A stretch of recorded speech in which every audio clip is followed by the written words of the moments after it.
नमस्कार बच्चों। आज की हिंदी की कक्षा में हम पाठ 15 चांद बच गया का अभ्यास कार्य करेंगे। इससे पहले की कक्षा में हमने ये पाठ पढ़ा था और इस कहानी को जाना था। तो आज बारी है इसके अभ्यास कार्य की। तो चलिए शुरू करते हैं। अभ्यास सबसे पहले है मौखिक, पर इन प्रश्नों को हम अपनी हिंदी की कॉपी में लिखेंगे, तो ये मैं आपको बाद में करवाऊंगी। तो सबसे पहले हम वो कार्य करेंगे जिसे हमें पुस्तक में करना है, लिखित। तो इसको केवल आपको पुस्तक में ही करना है। पहला है सही उत्तर के सामने, ये इस प्रकार का सही का निशान आपको लगाओ, इसको लगाना है, ठीक है। पहला है क, बंदर कुएं के पास क्या खेल रहे थे? छुपन छुपाई, चोर सिपाही या आंख मिचौनी? सही उत्तर है आंख मिचौनी। ख, सबसे पहले चांद को कुएं में किसने देखा? तो आपके उत्तर हैं नैकू ने, दुमकू ने, मटरू ने। इसमें से सही उत्तर है नैकू ने। ग है चांद को बचाने का उपाय किसने सोचा? दुमकू ने, नैकू ने या कटरू ने? तो सही उत्तर है दुमकू ने। इस प्रकार आपको इनके सही उत्तर पर निशान लगाना है। आगे बढ़ते हैं। प्रश्न 2, सही शब्द चुनकर वाक्य पूरे करो। तो ये शब्द दिए हुए हैं, तो चलिए इनको पढ़ते हैं। उपाय, प्रसन्नता, छलांग, अचानक। अब इन शब्दों को यहाँ पे दिए हुए खालिस्तानों में लिखना है। ये मैंने कर लिया है, पर आपकी पुस्तक में खालिस्तान होगा, ठीक है। पहला है क, यहाँ पर खालिस्तान है। दुमकू चिल्लाया, तो क्या आएगा? सही उत्तर क्या है? अचानक दुमकू चिल्लाया। ख, चारों खालिस्तान से उछलने कूदने लगे। सही उत्तर है प्रसन्नता से। चारों प्रसन्नता से उछलने कूदने लगे। ग, चांद को बचाने का डैश मिल गया। तो क्या मिल गया? उपाय मिल गया। सही उत्तर है उपाय।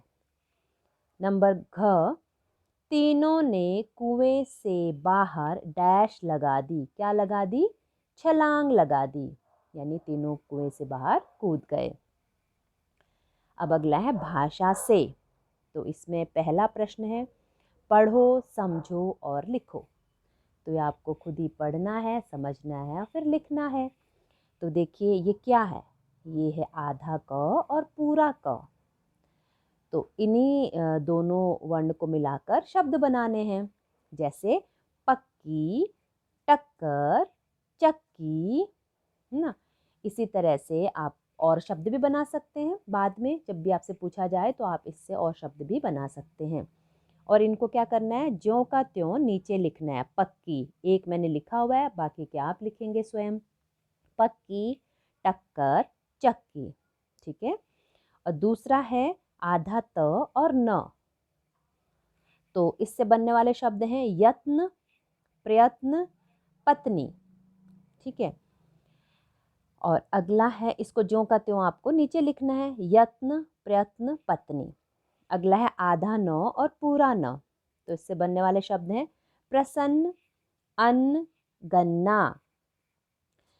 तो आपको एक बात मैंने पहले भी बताई है कि जब भी किसी वर्ण को आधा करना है तो उनमें जैसे खड़ी रेखा है, जैसे ये त है, इसकी ये खड़ी रेखा है, ये वाली है ना। तो इसको आधा करने के लिए हम इसे हटा देते हैं, जैसे त और न ऐसे बना दिया, ठीक है। इसी प्रकार जैसे ये वाला है आधा न है, तो ये पूरा न ऐसे होगा और इसकी खड़ी रेखा हटा देंगे तो आधा न बन जाएगा, ठीक है। लेकिन कई बच्चे क्या करते हैं, पूरा का पूरा ही न लगा देते हैं। वो ज़्यादातर गलती करते हैं क में। क, आधा क इतना होता है और पूरा क क्या होता है, उसकी ये जो इसे नीचे कर दिया जाता है, इस रेखा को। तो लेकिन आप लोग जब भी जैसे क्या शब्द लिखते हैं तो आप ऐसे ऐसे क्या लिखते हैं, ऐसे।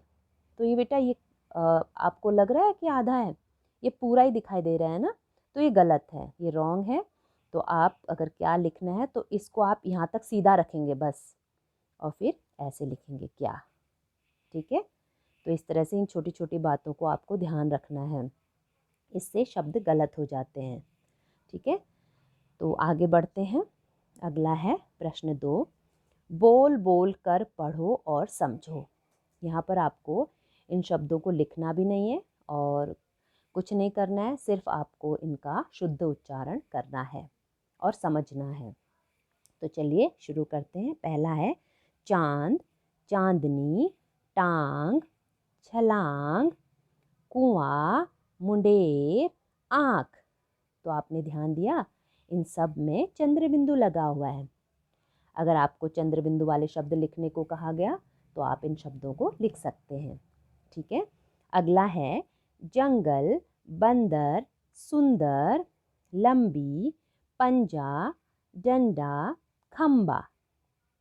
ठीक है, और इन शब्दों को हम ऐसे भी लिख सकते हैं। अगर ऐसे लिखे हुए होंगे तब भी इनका उच्चारण सेम ऐसा ही होगा जो ऊपर वाली पंक्ति में लिखे शब्दों का है। जैसे जंगल, बंदर, सुंदर, लंबी, पंजा, डंडा, खंबा। अर्थात आप खंबा ऐसे भी लिख सकते हैं और ऐसे भी लिख सकते हैं, डंडा ऐसे भी लिख सकते हैं, ऐसे भी लिख सकते हैं। तो ये दोनों सही हैं, दोनों पंक्ति में लिखे हुए शब्द सही हैं। ठीक है, आप किसी तरह भी लिख सकते हैं। तो आगे बढ़ते हैं। नंबर 3, पढ़ो, समझो और लिखो। अब इसमें हमें खुद ही पढ़ना है, खुद ही समझना है और फिर लिखना है। तो देखते हैं ये क्या है।